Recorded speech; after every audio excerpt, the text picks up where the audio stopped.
So once I got everything done, really the only thing left to do was light up a fire in this fire pit and see how it works. And well, I gotta be honest, I'm not at all disappointed. This is the finished product. We're looking through Mexico and California and in the far southwestern half of the US here.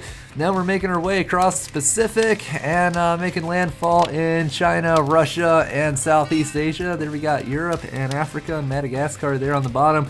And you know, I've said before, I'm not at all an artistic person whatsoever, and so I was pretty pleasantly surprised with how well this came out.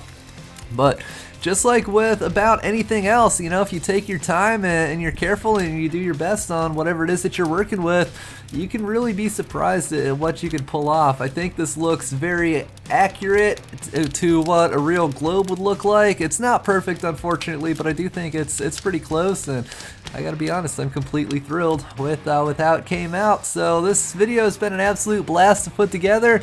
I'm really glad that I decided that I was gonna try and make this, even though as mentioned I'm not at all artistic. And yeah, like I said, I'm completely thrilled. I hope you guys have enjoyed the video. It's been a blast to make. Not entirely sure what I'll do with the fire pit yet. Might keep it, might sell it, just depending on how much I can get for it.